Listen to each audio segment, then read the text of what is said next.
is to give information to students who are considering studying abroad with the IES program, in particular IES Abroad to Tokyo, Japan, by giving you information and points of view and advice from a student who has recently gone abroad to Japan with the program. My first piece of advice is to follow the instructions in the packets that IES gives you. Everything in those packets are there for a reason, and every single deadline is a very serious deadline. I suggest get everything done prior to the deadline as soon as you can. Don't wait till the last minute. Not only will that help you when something gets sent back to you or needs to be redone, which inevitably will likely happen. I had to resend one piece of information 5 times because my financial aid office would not fill out the letter correctly. I almost missed the deadline because of this. It'll save you from missing your deadline, but also it'll give you time to think about other aspects of your trip, like packing, for example. When it comes to packing, IES tells you to pack light. Don't pack many clothes or items. Buy them when you get there, and buy clothes there so that you can fit in. There are clothing restrictions, or rather norms, that are different in Japan than America, or so IES says. Now, this is true to a degree. You don't see a lot of showing of chest and shoulders per se. It's not necessarily as big of a deal as IES makes it, though. I spent a lot of time and stress trying to pick out clothes that were not very showy, not very tight. Now, mind you still don't want to pack anything that's going to be overly obnoxious, overly showy. Just be modest. However, you don't have to worry about tank tops. You don't have to worry about fairly tight clothing. If it's a t-shirt that just fits you, that's perfectly fine. You don't have to be that restricted with it. And as far as how much you pack as much as you want. A previous student that I read a blog to had given the advice that you don't restrict how much you pack. Don't pack everything, obviously. If you don't think you're going to wear it, don't pack it. But if there are a lot of things that you think that you will use, then pack it. When you get to Japan, your luggage will be delivered to your dorm or homestay for you. You will have to pay for that service, but it will be delivered for you from the airport, so you don't have to lug around your suitcases. It'll also, if you bring a second suitcase, even if you're not going to fill it, other students that I was in the program with had done just that. They took a second suitcase with only a few items in it, and then when they returned home, they had plenty of space for their souvenirs and other clothing that they bought, etc., which was a very smart idea because I ended up having to buy a new suitcase while in Japan because I bought so many souvenirs. I will also say that depending on your size, some of the clothing in Japan can be difficult to buy. They're not exactly made for Americans, especially for women. We have a bigger bust and hip than most Japanese girls. So, for example, if you don't pack enough bras, you're not likely to find a lot of bras that will fit you correctly in Japan. Clothes aren't the only thing that you should consider when packing. Medications are also important to take with you, and of course IES goes over if you have any kind of prescription medications and how to get your medication when you're in Japan, taking it with you, etc. But also consider over-the-counter medications, non-prescription medications. Those are also important in some cases.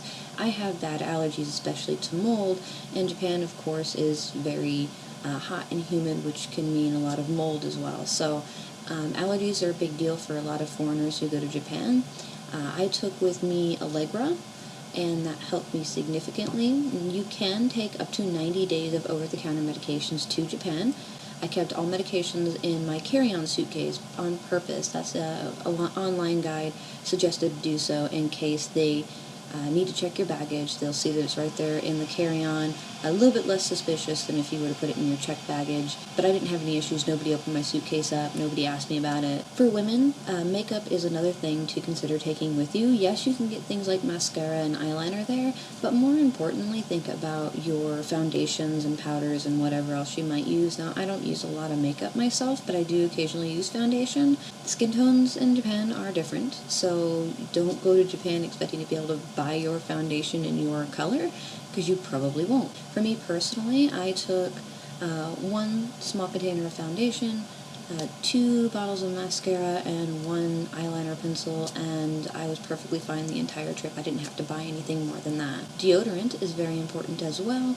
For some reason, the Japanese don't really sweat as much as we do, and more importantly, they don't smell like we Americans do. So their deodorant and antiperspirant is not as strong as the ones that we have, and you won't find a whole lot. You'll find a lot of spray-on. There's a strange one that looks kind of like a ball. And there's also some deodorant water that you splash on your arms and chest and such, and it's supposed to get the sticky sweat away, but for us Americans, it doesn't really work that great. So, for me, I like to use the Dove Clinical Strength. I took 2 bottles of that with me, and I also had a travel sized, which is really helpful if you're going to travel a lot, and you probably will. So I would suggest taking a travel size one anyways. Again, for women, women's monthly products. Obviously, women use them over there too, but theirs are a little different, a little while longer than ours. I went ahead and just took 1 box with me, 1 box of tampons and a small thing of pads. I didn't have to buy anything else from there. I do also suggest taking toothpaste and at least a travel size mouthwash with you, toothpaste being the more important one. Put it in your checked baggage. Japan has a policy against using a lot of fluoride, including in their water. American water is filtered, it's got minerals, it's got fluoride in it, we do all kinds of things to our water before we actually use it. Japan does not have that, and they don't use a lot of fluoride in much of anything. The things they do use fluoride in, they don't use as much as we do. I noticed that when I was using the mouthwash and eventually using some of the Japanese toothpaste, it was not giving me that clean feeling that I'm used to. My teeth were not as white as they were. It just didn't give me a satisfied, clean feeling. I did take some of my own American toothpaste with me, and it lasted until about 3 weeks or so before the program ended, so I ended up using Japanese toothpaste from there. There is a few good brands that talk about it has a whitening effect, and they are better than some of the other ones, but I really suggest taking a new big tube of toothpaste from America with you if you really want to get that clean, shiny feeling that you're used to. Last but not least, from what I can think of now, when you are packing, use compression bags. They will save your life. You can buy them at Walmart, you can buy them Target, all kinds of different places. I bought a box from Walmart that gave me 4 to 5 different bags of different sizes. Very, very useful. You put all your clothes in there, roll your clothes. It will save you so much space. If you roll them, don't fold them like regular. You can iron them out, wash them, dry them, whatever later, but roll them when you're packing to go. You put them in, you can press out the air by hand, you don't have to use a vacuum, and it saves you tons of space in the end. Also, make a list of what you think you want to bring, what you might need, and then make a list of what you actually pack. So for example, we pack 4 pair of pants, 2 pairs of shorts, 6 t-shirts. Point being, you record everything that you've packed into your suitcase so that anything happens to your suitcase, you have a written list of everything that you had in that suitcase, so that if you're going to be reimbursed, you need to know what it is you lost. You have a list right there that you already made. Also, as you are repacking, you can look at that list and make sure that you have everything that you originally brought with you. And you can also mark off the list anything that you aren't taking back with you to remind yourself what you need to buy when you get back to the U.S. Money. I suggest getting some of your money converted into yen before you leave. There are plenty of places in Narita Airport where you'll likely land at that you can convert your money over. However, you will be jet-lagged when you get there, and if you entered into the EPAL program especially, which I very much suggest, and I'll get up to that later, you will have people yelling your name and running at you right when you get to the airport. So combine being jet-lagged, tired, you're in a different time zone, you're 14 hours ahead of what you're used to, the less you have to do when you first arrive, the better on yourself. I took money with me. I think I converted $400 to $500 into yen beforehand. My bank and several other banks will convert your money over for you, and you can pick it up at your bank or even have it delivered to your house. For me personally, I brought just under $5,000 with me to Japan to live off of. For the most part, that was fine for me. When it comes to food, just sort of buy.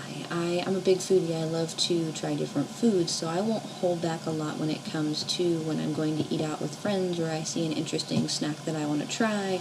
I go ahead and buy it. That's where a lot of my money goes to. Also, a lot of souvenirs for a lot of people, and not just in America. I ended up buying a lot of souvenirs for people in Japan. And I hadn't calculated that into my funds originally, but that's because in Japanese culture, you travel somewhere, away from your home city, it's usually customary to bring a little something back for people that you are friends with, or your company, or perhaps even the IES program staff sometimes. I also did a lot of traveling. I went many different places, both near and far, but you have to calculate your money in for the train. And at times it can get pretty expensive. The nice thing is IES does reimburse you for IES-sponsored events, including field trips in your classes. So if your class has you going out to Akihabara, for example, and let's say it costs you 1,000 yen to get there and back, IES reimburse you for that. There are 2 times in the semester that they will hand out a sheet for reimbursement, and you have to write everything down, and then they will reimburse you for those amounts. Now, it only counts for IES-sponsored programs. Every class is required to take, I think, 2 to 3 field trips, so you will be paying out of pocket first and then reimbursed later. The EPAL program. You really, really should join the EPAL program. It will save you so much frustration, and it will make you feel a little bit less alone when you first get there. And you can talk to your EPAL, who is a student at Kondo University where you would be attending. They get a hold of you through email, and then you can talk back and forth through email, through Skype, Facebook, all those outlets. My EPAL was Yukimi, and she was wonderful. She is wonderful. I still talk with her, of course. She gave me a lot of the ins and outs. She sent me videos of the walk to Kanda, the Kanda campus. We Skyped a few times and talked and just got to know each other, so when I got there, it wasn't quite so awkward. I knew who she was, I knew what she looked like, and through IES Facebook pages, they also give you all the students, all the EPALs. You can friend all of them on Facebook, and I ended up being friends with several of them, both IES students and EPALs, before I even left. So it was kind of nice to have familiar faces there waiting for me. During the program, your EPALs take you out a lot of places as well. I mean, it seemed at first like they're just sort of doing their job, but really they really enjoy doing these things, and they really enjoy talking with you, spending time with you. And they take you all kinds of places, let you know places to go to, where not to go, give you an idea of student life, what's acceptable and what's not, cultural norms, everything that there is to know about the area and about Japan. Most of them speak pretty good English, so you don't have to worry about if your Japanese isn't very good when you go over, because not everyone can speak Japanese when they enter the program. So they will help you practice, they'll help you learn. But the nice thing about the EPALs also is that they pick you up at the airport, and then they also see you off at the airport when you're going home too. So it was really nice and heartfelt that I had tons of the EPALs that were there to see me off before I got on my plane to come home. It made it harder not to cry, but it really meant a lot to have so many people there to see me off, to know that I had these people that cared and wanted to keep in contact with me. The EPAL program is so much more comfortable. It gives you someone to lean on. I really suggest getting to know some of the other EPALs and some of the other IES students through the Facebook pages that IES makes, because it will make things so much easier and more comfortable for you. Even if you only talk to a few people, I talked to probably 3 or 4 IES students a lot, about a month or so beforehand, and it made me much more comfortable because I knew those people. I saw them, I recognized them, we've had conversations, we had an idea about each other, and together we can meet other people and branch out a little bit more from there, meet each other's EPALs and that sort of thing. So I really suggest reach out to people beforehand. You don't have to wait till you get there to talk to people and make friends with them. That's it for this one. I'll be uploading more videos very, very soon. I'm going to go over several different things, including trips, show you some pictures about your classes, how your first day is going to go in Japan, orientation, and a bunch of other stuff. So tune in next time.